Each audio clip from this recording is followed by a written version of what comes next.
Pinatay habang natutulog si two-time SEA Games gold medalist Mervin Guarte.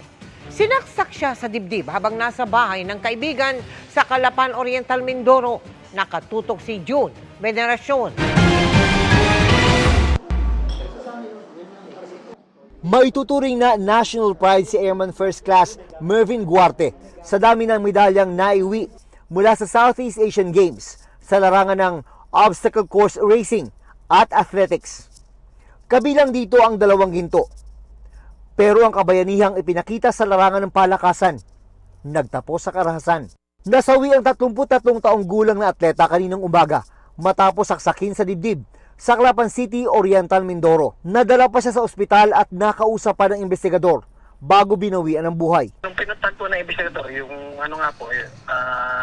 hindi raw po niya nakilala kung sino yung sumaksak sa kanya. Dahil tulog po siya nung sinaksak. Base sa investigasyon ng PNP, nakipag-inuman si Guarte sa bahay ng kaibigang konsihal. Bandang 3:00 ng madaling araw, nang matulog na ito sa sala ng kaibigan. Pagkalipas ng mahigit 1 oras, doon na siya sinaksak habang natutulog.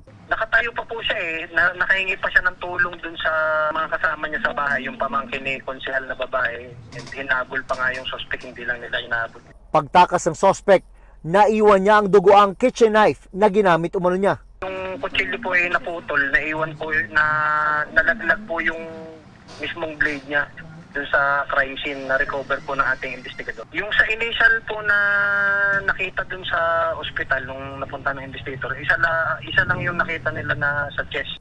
Iniimbestigahan pa ang posibleng motibo sa krimen at ang posibleng person of interest. Tinitingnan po namin ang gulo doon, yung po mga yung baka nagkaroon sila ng hindi pagkakaunawaan during the drinking session. So yung POI nga po na tinitingnan natin po, yung kainuman niya na taga-roon din po dun sa area. Pinagluluksa ng Philippine sports community ang pagkamatay ng SEA Games gold medalist at nagpaabot ng pakikiramay ang Philippine Sports Commission at ang Pilipinas Obstacle Sports Federation.